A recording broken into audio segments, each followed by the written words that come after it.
Muy buenos días, qué gusto recibirles con las primeras noticias de TV Ciudad en una jornada que se presenta muy fría, 7 grados de temperatura, aunque una humedad bastante considerable. Saludo cordial a quienes nos siguen por Uniradio, la radio de la Universidad de la República, 107.7 de FM, por señal abierta, 6.1, por YouTube y por tvciudad.ui.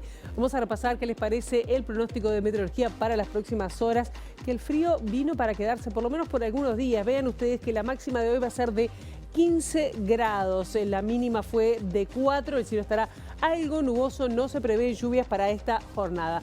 ¿Qué pasará mañana miércoles 28? Las temperaturas, la máxima irá subiendo un poquito, 5 y 16 grados, igual seguirá siendo bastante fresca la jornada, el cielo estará algo nuboso sin perspectiva de lluvias y prácticamente calcado, pero con la mínima un poco superior el jueves 29 de agosto, 7 y 15 grados las temperaturas extremas sin previsión de lluvias y con nieblas en la madrugada. Muchos temas tenemos para compartir con ustedes hasta las 9 de la mañana. Algunos de ellos tienen que ver con la aplicación de la ley de internación compulsiva, que en las primeras horas se llegaron a 20 intervenciones sobre los casos, dos intervenciones sobre los 20 casos, se acuerdan, que habían sido detectados por el MIDES ya desde hace algún tiempo. Bueno, esas dos intervenciones fueron las que no fueron voluntarias y bueno, se operó sobre ellas, se aplicó la nueva reglamentación.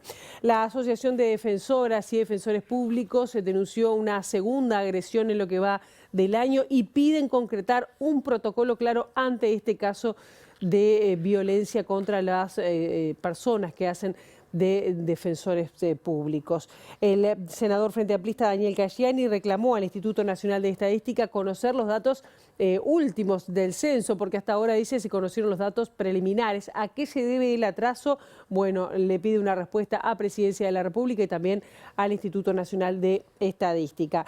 La Intendencia de Montevideo sortió en las últimas horas 2.340 puestos de jornales solidarios en el marco del plan laboral ABC. Las personas van a trabajar de septiembre a diciembre. Ayer se hizo el sorteo, vamos con más detalles enseguida nada más.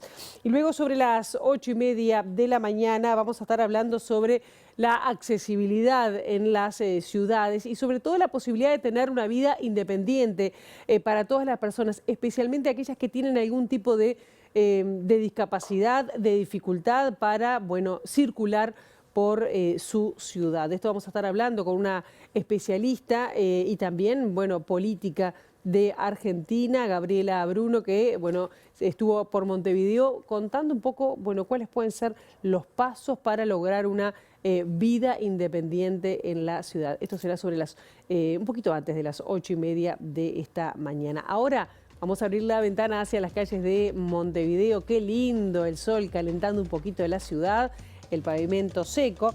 @IMTránsito, @MBTransporte para seguir cualquier cambio en la circulación.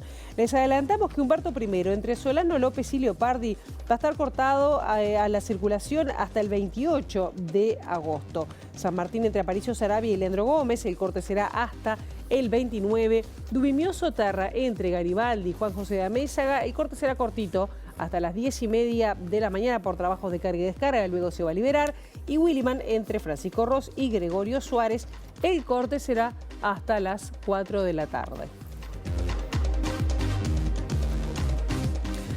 Les contamos que desde el pasado domingo 25 de agosto, que se puso en funcionamiento la ley de internación compulsiva, de internación involuntaria, hubo una internación y una segunda estaba en curso. Esto según fuentes del MIDES. La directora de Protección Social del Ministerio de Desarrollo Social, Fernanda Ausper, dijo que no hubo variantes en el número de denuncias telefónicas que ha recibido el Ministerio.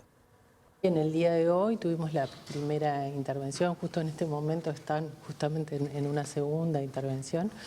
Esa intervención fue un caso que nosotros hacemos seguimiento hace mucho tiempo, una persona crónica de calle, los equipos la conocen hace más de 12 años, una persona que tiene su capacidad de juicio muy afectada. Una vez que esa persona es trasladada y llega al centro hospitalario, comienzan a regir toda la normativa establecida, el abordaje establecido por la Ley de Salud Mental que fue votada en el 2010. Ahora, teniendo en cuenta que es un caso conocido, usted hablaba de 12 años, ¿qué perspectivas de futuro o qué atención puede dar el MIDES una vez que esa persona pase la barrera o la etapa de atención de ACE? Bueno, justamente es una buena pregunta porque nosotros en todo este tiempo lo que hemos estado es construyendo una red, un sistema integral de atención justamente para estos casos, para cuando la persona tiene el alta hospitalaria poder darle la respuesta adecuada para su patología, para su necesidad. En este caso entendemos que es en una casa de medio camino de salud mental, donde se pueda asegurar la continuidad de los cuidados y el tratamiento de la persona, porque esta persona compensada puede ser incluida perfectamente en la sociedad. Auersperr también se refirió al comunicado de la Sociedad Uruguaya de Psicología. No entendieron bien el espíritu de la ley, no hemos tenido un intercambio tampoco con la Sociedad de Psiquiatría, pero justamente es para estos casos bien específicos, que no pretendemos estigmatizar, sino darle una respuesta humana y acorde a las necesidades de la persona. Desde el colectivo de medicina familiar solucionan que es un error, no comparten la aplicación de la ley de internación compulsiva porque no soluciona el tema de fondo. Además queda supeditada la internación de la persona a la discrecionalidad del personal médico tratante en ese momento. Ese odio después lo vemos en las consultas nosotros. Es el odio que se ejerce directamente, que muchas veces ustedes levantan las noticias y nosotros vemos en el consultorio, que es que personas en situación de calle son quemadas. Hay un caso muy famoso, reciente, que son escupidas, que se les pega. Me parece que hay que ser responsables con las poblaciones vulneradas. Hay que dar soluciones eficientes, que no son difíciles para nada, requieren interinstitución. Uruguay tiene un sistema de salud muy robusto, tiene centros de salud y servicios de atención en muchos territorios y en los territorios más vulnerados. Me parece que activar esa red, activar equipos, pero eso requiere presupuesto. Me parece que los médicos podemos hacer relativamente poco, o sea, directamente conducir a una persona a un hospital por el hecho de estar en calle. Claramente te podés encontrar muchos diagnósticos en personas que están en calle, ¿no? Más de la mitad tiene algún problema de salud mental, simplemente ver el censo de calles, muchos salen de la cárcel, de la privación de libertad sin ninguna red, etcétera. Hay mucha prevalencia de otras situaciones porque el ambiente también condiciona la enfermedad y el ambiente de estar en calle es muy jodido. Entonces vas a tener más diagnósticos que vas a intentar darle solución en un hospital donde no es el lugar adecuado para darle continuidad a la atención a las personas, porque también estas personas requieren continuidad de atención. En el mismo sentido se expresó la abogada especializada en derechos humanos, Valeria España, quien dijo no compartir la intención de la ley de internación compulsiva y dijo que además no soluciona el tema de fondo y es una retroalimentación de la teoría de la puerta giratoria de los pobres. En el sentido agregó que en el mundo se viene implementando el modelo de vivienda primero y que eso es lo que debería estudiarse en Uruguay. Lo que se ha ido impulsando en otros países y que de hecho ahora se está trayendo para discutir es el modelo de vivienda primero, que lo que busca es justamente generar una política desde una perspectiva de derechos, ¿no? O sea, visibilizando que muchas veces el problema estructural es, por ejemplo, el tema de la vivienda. Y también, evidentemente, también se ha mostrado que vivienda primero no es para todas las personas, o sea, también sabemos que sí, efectivamente puede haber situaciones de salud mental, puede haber algunas situaciones vinculadas al consumo problemático de sustancias, pero también es cierto que este problema no es solamente, se trata de enlistar algunas situaciones puntuales, sino también identificar e ir a lo que origina este fenómeno, ¿no? Y ahí lo que vemos es que en todos los casos y en todas las trayectorias vitales vemos que la coincidencia que existe es justamente la intervención del Estado, ¿no? Personas que han sufrido procesos de institucionalización desde tempranas edades y que ahí vemos cómo ya empieza a haber una lesión de derechos que, bueno, se alarga en el tiempo. Entonces, lo que es importante que vea la ciudadanía y que entienda es que este tipo de medidas ya se impulsó. En realidad la ley de internación compulsiva ya existía, se hizo una modificación mínima de la que ya existía y ahora con el protocolo en realidad lo que se plantea, aunque lo niega, pero lo plantea que es una privación de la libertad de una forma correctiva, correccional y que evidentemente no es el camino. Para los integrantes de la Organización de Usuarios y Usuarias de Salud del Oeste, esta ley es punitivista, no soluciona problema y además va en contra de lo que plantea la ley de salud mental vigente. Ricardo Larrañaga, integrante de este colectivo, apuntó a que los dispositivos de salud mental y consumo problemático, dos de las situaciones que además están contempladas en esta ley de internación compulsiva, actualmente no dan respuesta ni siquiera a los casos de las personas que quieren internarse de forma voluntaria. Los usuarios con consumo problemático, una cantidad de veces van a las puertas de entrada a pedir asistencia y es poco lo que se puede acceder. Generalmente no acceden, hay una demanda que no está cubierta, que es amplísima. Y después también cuando piden internación voluntaria, tampoco hay espacio. Entonces, esto es una gran incoherencia, ¿no? Una gran incoherencia que además, se va a saldar de la peor forma, porque no están pensados los dispositivos como para poder hacer una atención como la que requiere el tema del consumo problemático. Larrañaga dice que si bien el foco está en personas en situación de calle, hay personas que han pasado por INAU, por cárceles y hospitales psiquiátricos, y esto refleja que el Estado no cumple con su tarea. Nosotros decimos que esto pasa por la falta de vivienda, por la falta de trabajo y por la falta de contención de parte del Estado, ¿no? Estas cosas no se darían si hubiera unas políticas sociales destinadas a mejorar las condiciones de vida de la gente. La gente no elige estar en la calle, la gente no es lo que prefiere estar en la calle. Es el resultado final de una desprotección de parte del Estado y de fallas en todos los puntos. El MIDES pretende que ante situaciones que no estén contempladas en la ley de internación compulsiva, que no se pueda, por ejemplo, aplicar el riesgo de los pacientes o el riesgo a terceros, se deba implementar a cargo de las intendencias la ley de faltas. El intendente de Canelones, Marcelo Metediera, llamó a atender las causas del problema y el jefe comunal de Montevideo, Mauricio Zunino, informó que esta semana va a abordar el tema con las autoridades del Poder Ejecutivo.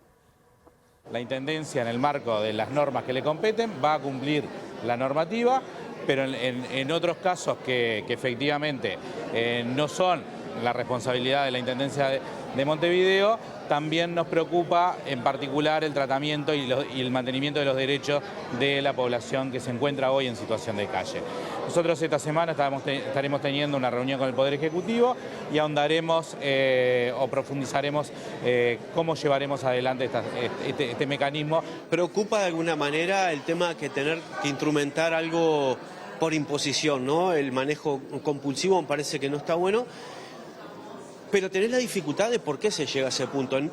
Hay que pensar en una solución para la gente que está en situación de calle por adicciones, pero también hay que pensar en las soluciones de fondo en términos sociales, ¿no? No resolvés el tema sacando a la gente de la calle, internándola, que sí se necesita, que es necesario que la persona tenga una ayuda. Es horrible tener que estar en esa situación, pero también no hay que hacer demagogia y hay que pensar en cómo se dan soluciones sociales concretas, reales. Estoy hablando de trabajo, estoy hablando de salud, estoy hablando de vivienda. Y por su parte, con una mirada diferente, marcaron sus diferencias los representantes nacionales de Cabildo Abierto, Martín Sodano, y del Frente Amplio, Betiana Díaz.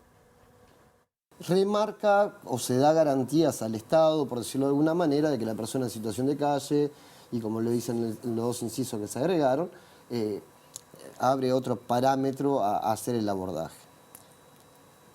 Yo creo que Uruguay tiene un debe muy grande.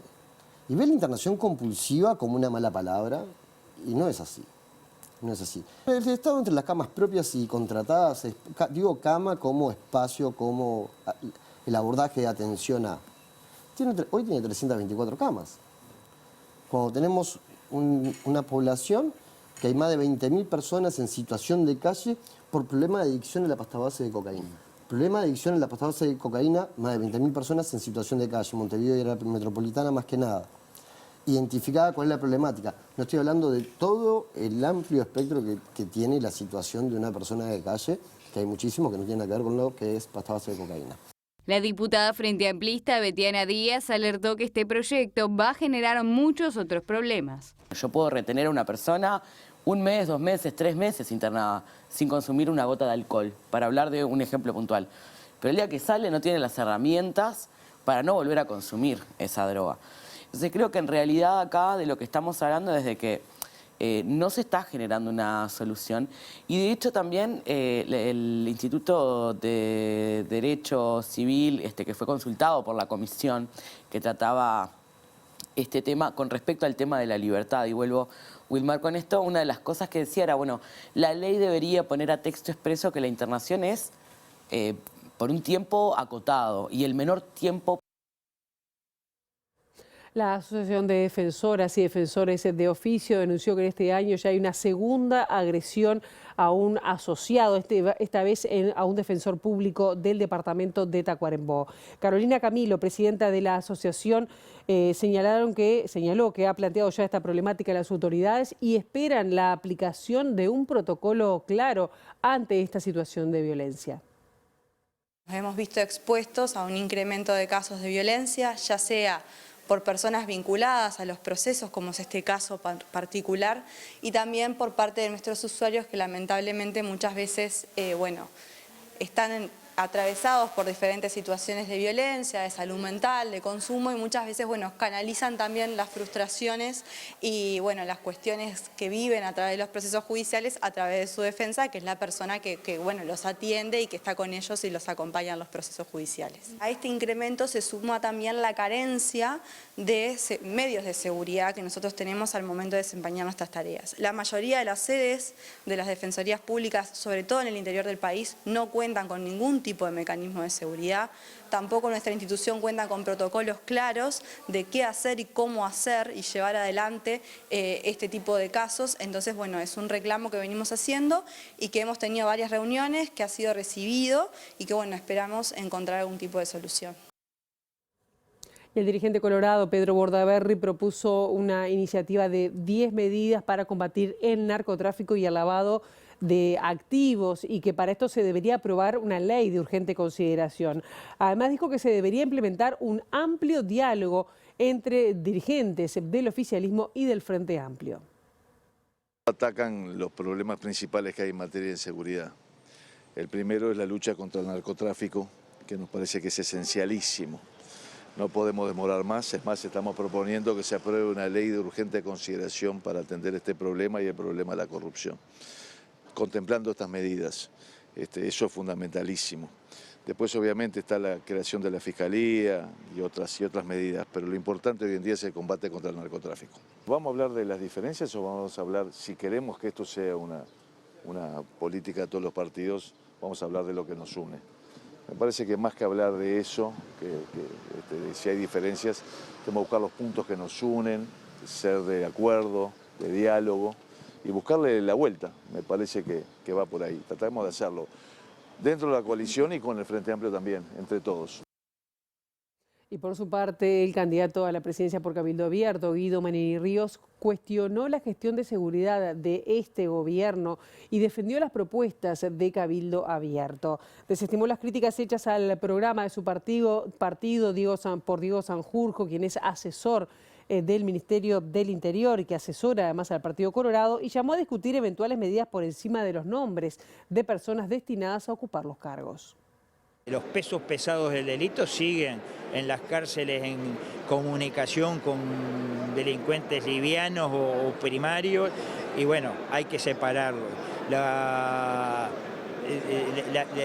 Las comisiones que tiene fuera del Ministerio del Interior, que son centenares y centenares, siguen estando fuera del Ministerio del Interior y nadie las está recuperando. Es decir, hay una serie de medidas, las actividades de alto impacto en los barrios, las comisarías de alto impacto en las zonas 2, 3 y 4 no se han implementado ni están en proceso de implementación. Uno de los principales asesores del Ministerio del Interior, Diego Sanjurjo, dijo que estas propuestas eran humo. ¿Qué opina de eso? Bueno, es el mismo que propone sacarle a las Fuerzas Armadas 1.500 efectivos. Yo le diría a este asesor del Partido Colorado que él está partiendo de la base que le sobran a las Fuerzas Armadas 1.500 efectivos, lo cual no es así. Si es que es una propuesta que yo diría yo no quiero usar el término que él usa, pero si es inconsistente, si hay propuestas inconsistentes, esa es una de las propuestas. Yo diría que es mucho mejor recuperar 1.500 efectivos del Ministerio del Interior que están fuera del Ministerio hoy, pero no quiero entrar en polémica con un asesor de segundo orden, yo prefiero hablar con las autoridades, hablar por lo alto, pero vuelvo a repetir, en clave de ser parte de la solución y no del problema. La Facultad de Psicología celebró los 25 años del programa de estudios de género, sexualidad y salud reproductiva con un conversatorio sobre violencia sexual en clave de seguridad pública. Con el objetivo de contribuir a la generación de políticas públicas, invitaron a referentes del Frente Amplio, del Partido Nacional y del Partido Colorado. Tenemos una vocación de diálogo con los actores políticos. Lo hemos tenido desde el primer día de este programa, digamos, de colocar esta cuestión de que lo que generamos como conocimiento desde la Universidad de la República sea fermental para la discusión sobre agendas políticas y para el diseño de política pública. Que nos importa hoy, en la antesala de un acto eleccionario, es que estos temas formen parte también de la discusión electoral, que no sean asuntos que están en los márgenes, que bueno, de los cuales parece ser temas no de importancia política, porque hace la vida cotidiana y a la calidad de vida y el bienestar de las personas. Entonces, en realidad lo que hicimos fue, bueno, invitemos a actores políticos. En otros momentos hemos discutido con actores sociales, en otros momentos hacemos diálogos más dentro del ámbito académico, pero nos parece muy importante que las políticas se basen en evidencias, que se basen en los mejores argumentos sostenidos sobre evidencia científica. Obviamente no es lo único que define una política pública, pero sí esa contribución nos parece muy importante y en particular que esto forme parte de una discusión de agenda pública, digamos, en un momento clave como son las elecciones nacionales. El senador del Frente Amplio, Daniel Cayani, reclamó conocer los datos finales del censo último que se hizo en nuestro país, 2021, porque hasta el momento se han conocido los datos preliminares de esta encuesta. El legislador dijo que sería importante que tanto el Instituto Nacional de Estadística como Presidencia informaran a la población sobre cuáles son los motivos que definió como atraso. Lamentablemente desconocemos por qué existe ese atraso. Es un atraso que en términos comparativos es mayor a la que hubo en el censo del año 2011, cuando en aquel momento la oposición reclamaba sin duda la falta de información en el sentido. Así que supongo que sería bueno que las autoridades tanto del INE como de la Secretaría de Presidencia puedan informar a la población a qué se debe esta situación y sobre todo también poder aclararla porque la verdad que por ahora no tenemos más información que esa. El presidente de la República, Luis Lacalle Pou, estuvo presente en la inauguración de las obras de dragado del canal de Isla Sola en la ciudad de Carmelo, departamento de Colonia. 15 de diciembre del 2018, que se amontonaron allá.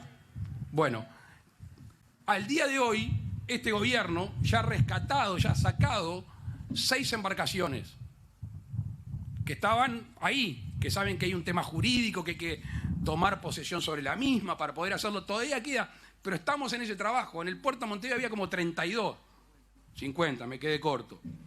Y aquí también había. Entonces, el dragado, limpiar el cauce, mejorarlo, ¿qué es lo que va a hacer? Lo que está pasando indudablemente en Colonia y en Carmelo sobre todo, que se ha convertido en un lugar donde la gente quiere estar, donde la gente quiere llegar. ¿Qué hay atrás?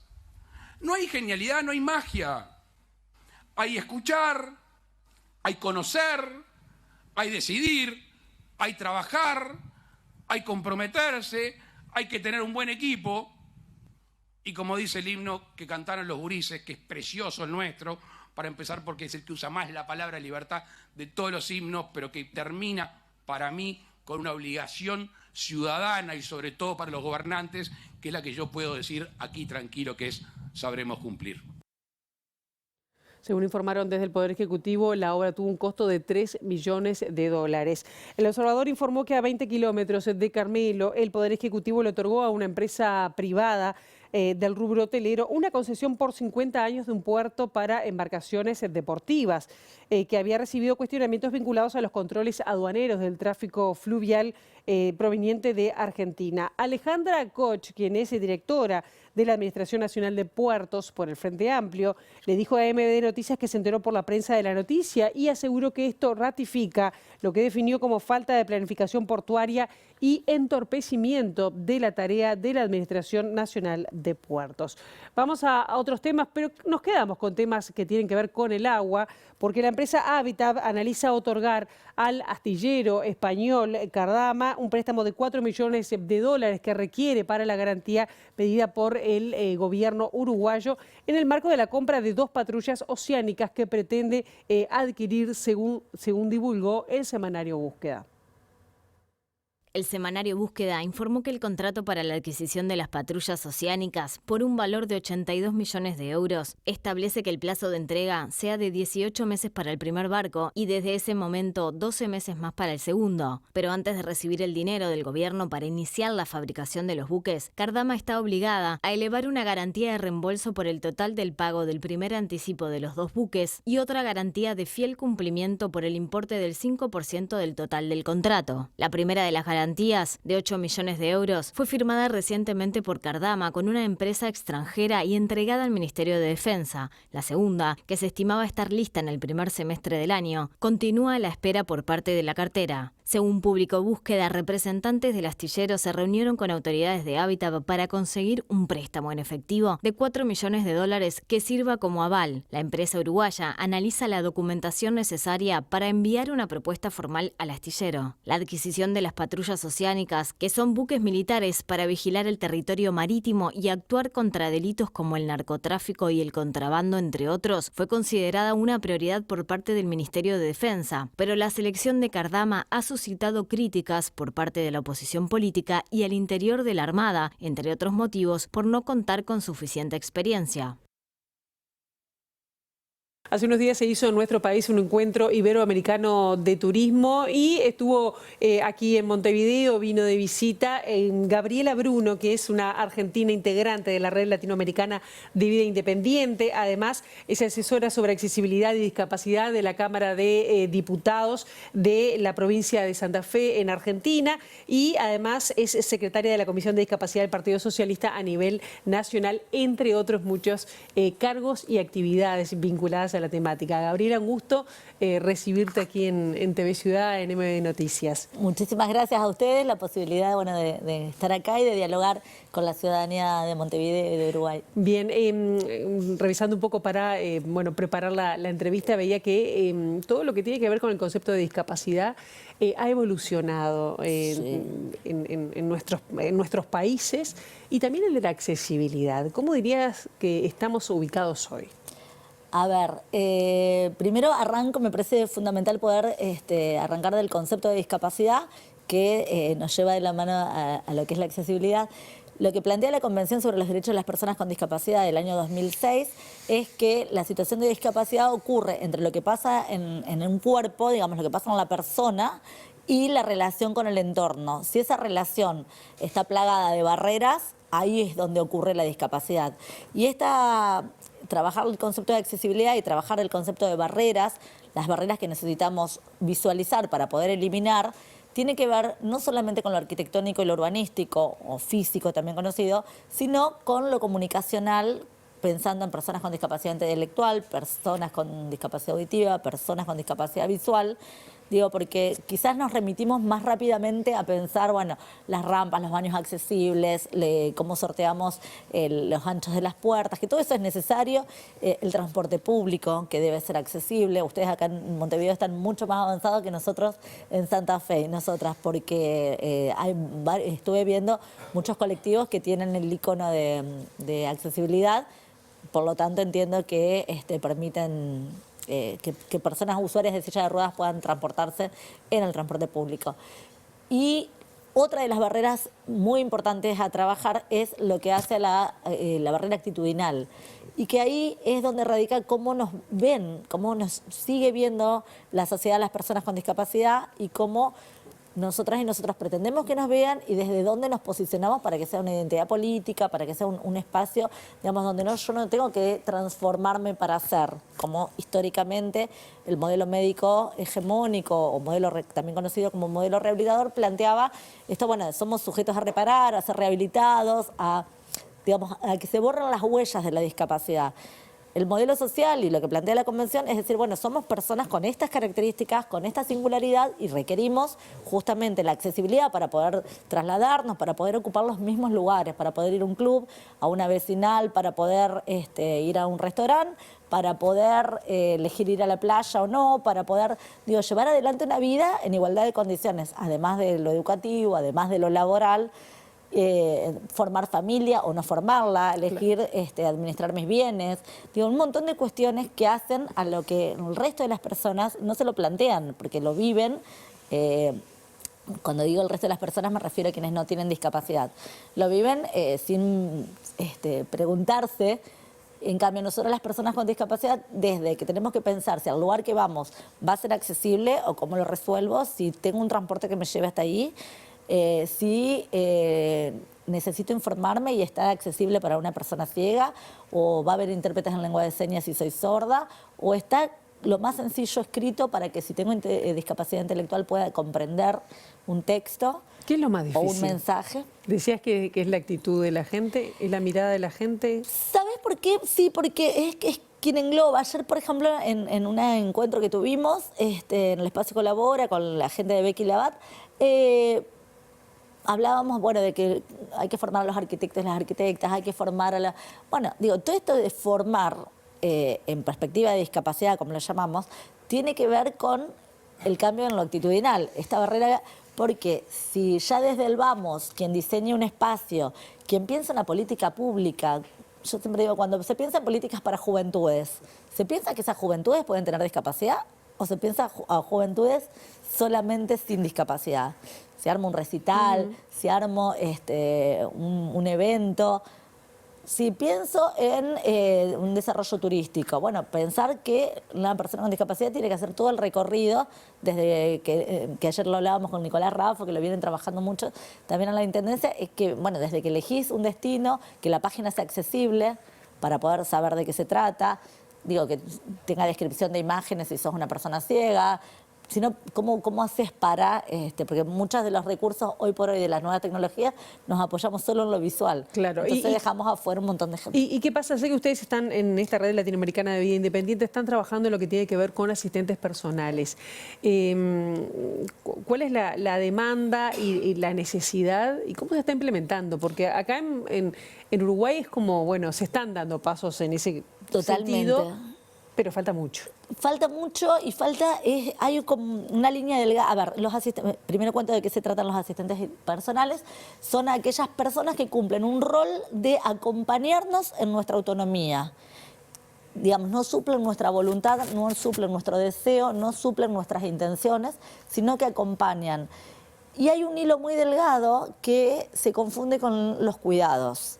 Entonces ahí es donde nosotros, desde el Movimiento de Vida Independiente, desde la Red Latinoamericana de Vida Independiente, venimos a decir, ojo, nosotros somos adultas, personas adultas que no necesitamos que nadie nos cuide, necesitamos que nos acompañen en nuestras decisiones. Y eso puede ser alguien que me acompañe en el traslado con la silla de ruedas, alguien que te acompañe en el baño, en la higiene personal, que te acompañe en las tareas domésticas o que te acompañen en la afuera para ir a trabajar, para ir o yo para estar hoy acá. Entonces, es muy importante que quien está al lado de la persona, digamos, formar a los asistentes personales para que respeten la voluntad y la autonomía de la persona con discapacidad. ¿Eso no pasa habitualmente? Es difícil, es muy difícil, por eso es necesario formar y darle la debida categoría a la figura de asistente personal y diferenciarlo del rol de cuidados, porque hay una línea delgada que se mezclan. Entonces puede ser que a las infancias haya que cuidar, pero no a personas, digamos, porque tiene que ver también con esta mirada que nos infantiliza, que nos pone en un lugar como en una categoría de subalternidad de ciudadanía. ¿Y qué diferencia ves con respecto a lo que ves lo que has visto en Montevideo, por ejemplo, o en Uruguay, que sabemos que has venido varias veces, a lo que se está implementando en Argentina? En Argentina todavía, bueno, ustedes tienen el Sistema Nacional de Cuidados con todos sus bemoles, sus avances y retrocesos, digamos, los logros que se han tenido y algunas cuestiones que hay que volver a retomar y seguir trabajando, que van en términos de la autonomía de las personas con discapacidad.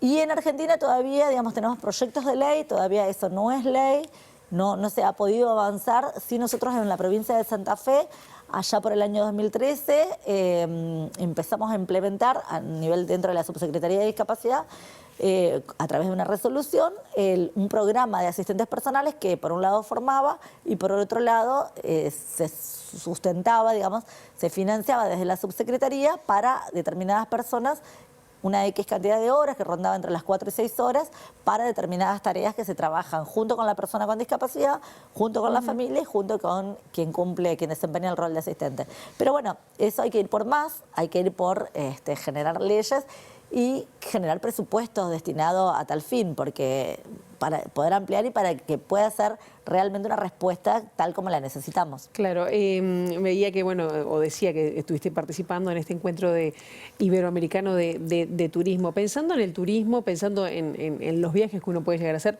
pero pensando en la vida cotidiana, incluso para ir a un restaurante, o si soy celíaco y tengo que pedir comida especial, a dónde puedo ir y tal. Pero pensando en eso, ¿se ha calculado cuánto más caro es tener una discapacidad a nivel personal? A ver, justamente todo lo que se pelea en Argentina, en este momento que hay un gran conflicto que tiene que ver con el recorte de pensiones nacionales no contributivas, que es una ayuda del Estado a quienes no tienen, a las personas con discapacidad que no tienen recursos y que no tienen familia que pueda sostener, porque de por sí vivir con discapacidad es mucho más caro. Esto digo, ante la ausencia de transporte público necesitas resolverlo con un vehículo privado que es más caro, sea remis, taxi o auto privado. Si necesitas los traslados, lo que hace a poder habitar algunos lugares o no hacerlo, o el tema de rentar por medios propios un asistente personal, o poder acomodar tu casa, tu espacio, muchas veces personas que alquilan, o sea, no podés refaccionar una casa que está alquilada, entonces, digo, te empezás a sentir preso en tus propios espacios, en los espacios que habitás. No solamente que es caro, sino también que tienen como una necesidad de poder decir, bueno, planto bandera y este es mi lugar y cómo lo hago para poder habitar los espacios laborales. Por eso, si las cosas se piensan desde el vamos, porque es caro cuando uno lo piensa en términos de acomodar algo que estuvo pensado sin nosotros y nosotras. Ahora, poder armarlos desde cero, poder sustituir rampas, los escalones por rampa, poder ya desde el vamos hacer las aberturas más anchas, bueno, todo eso no te implica un gasto extra. Digo, hay que también poder pensarlo como con este cambio de mirada y aspirando a eliminar esta barrera actitudinal, poder que los ingenieros, los arquitectos, todos quienes estén a cargo de diseñar, tanto sea espacios como políticas públicas, comunicadores, digo, cada uno en su rubro, puedan prever cómo generar accesibilidad, cómo eliminar esas barreras. Ya para ir cerrando, Gabriela, ¿encontraste aquí en Montevideo, por ejemplo, buena disposición a conformar y fortalecer esta red? Sí, realmente. De vida independiente. Sí, tanto en formarse como en conformar la red porque es fundamental contar con aliados, yo siempre digo, no solamente del campo de la discapacidad, sino con los feminismos, sino con la gente del colectivo LGBT, sino, digo, hay que buscar otros aliados de los movimientos sociales, porque esto es un crecimiento como ciudadanía, ampliar derechos nos enriquece a toda la ciudadanía, entonces, bueno, tenemos que aprender a trabajar con otros y con otras, los organismos de derechos humanos, digo, con todos los colectivos que han pasado por situaciones similares. Nosotros venimos de una vulneración histórica de derechos, entonces cómo eso se revierte y no quedarnos solamente en el sector de discapacidad, sino poder hacerlo cuanto más transversal, más amplio, siempre es mejor. Gabriela Bruno, muchísimas gracias. Gracias a vos. Hacemos una brevísima pausa y seguimos con más MBD Noticias.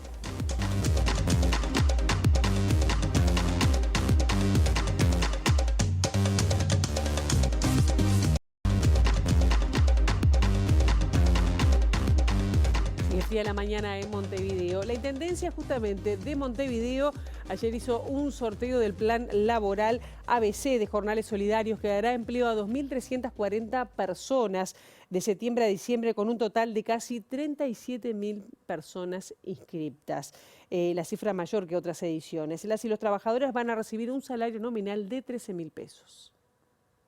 Las características es que se anotaron 36.766 personas, de las cuales luego de hacer los filtros correspondientes quedaron habilitadas para el sorteo 33.137, se sortearon 2.340 plazas y se respetaron los cupos que viene haciendo la Intendencia en estos sorteos, que es el doble de lo que establece la ley, tanto para afros como para discapacitados, también para trans. ¿Esto qué significa? Bueno, que para el cupo general quedó un 78%, que fueron el número 1.825 personas, del cupo afro un 12%, que son 281 personas, del grupo de discapacidad 8%, que son 187 personas, y trans 2%, 47 personas. Las tareas que van a hacer son tareas de apoyo operativo, básicamente al sector limpieza, a cultura y a municipios. A partir del próximo martes, el 10 de septiembre, aumentará el precio del estacionamiento tarifado para el centro, Ciudad Vieja y Cordón.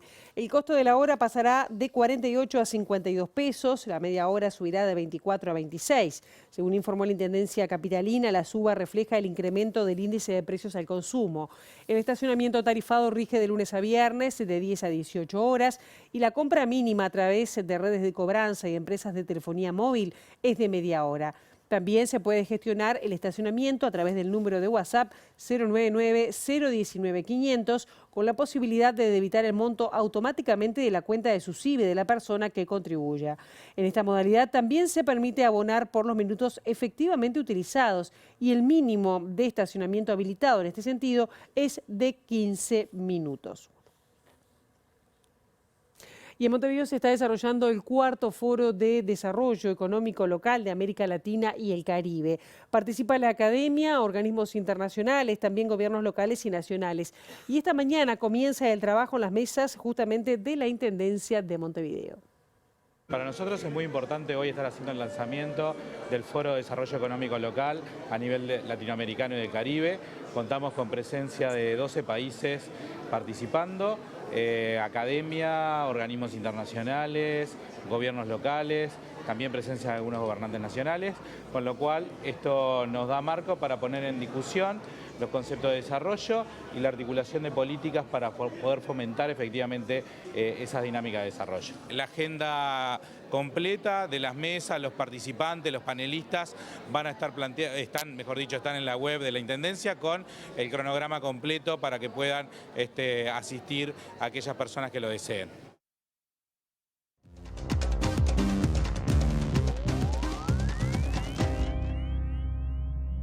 Nos vamos a Oriente Medio en un fin de semana, donde hubo una gran intensidad de ataques entre Israel y Hezbollah desde el 7 de octubre. Naciones Unidas advirtió que una nueva orden de evacuación emitida por el gobierno israelí hace imposible el trabajo de las agencias de la organización desplegadas en el territorio. Las tensiones en Oriente Medio aumentan en el marco de la guerra en Gaza, luego que el Pentágono advirtiera este lunes que persiste la amenaza de un ataque de Irán y sus grupos aliados, declaración que llega un día después de que Hezbollah lanzara cientos de cohetes y aviones no tripulados contra Israel, en represalia por el asesinato de un alto comandante de su grupo. Tras semanas de relativo silencio, la República Islámica remarcó que habrá una retaliación contra Israel por la muerte en un bombardeo del jefe político de Hamas, Ismail Haniyeh, ocurrida el pasado 31 de julio, mientras se encontraba de visita en Teherán, amenaza que llegó desde el Ministerio de Asuntos Exteriores iraní, cuyo titular Abbas Araqi aseguró que la respuesta de su país contra Israel será definitiva y calculada.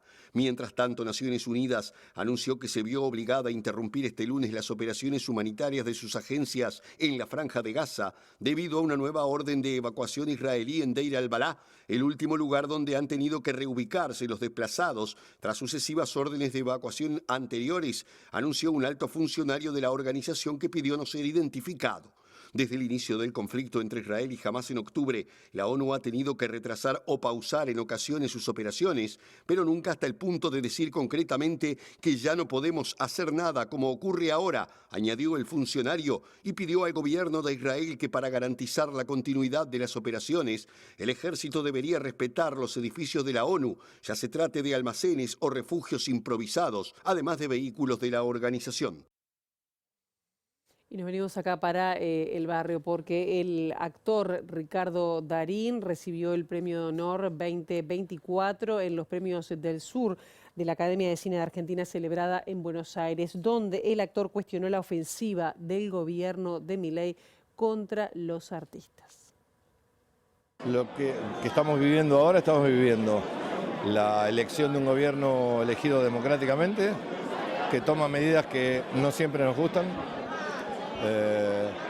cuyo valor para mí hasta acá más elevado es que muchas de las cosas que dijo que iba a hacer las está haciendo. Nos tenemos que ajustar el cinturón, patalear, hacernos oír, intentar de la mejor manera que se puedan encontrar puntos de equilibrio, sobre todo en algunas medidas que me parecen un poco extremas y que afectan a mucha gente. Me preocupan más los seguidores que el gobierno. Me parece que están muy enfervorizados y no entiendo por qué, porque están en el poder. Esa es una parte que no termino de entender muy bien, sobre todo porque si uno le da un poco de bola a las redes, sabes que se intoxica.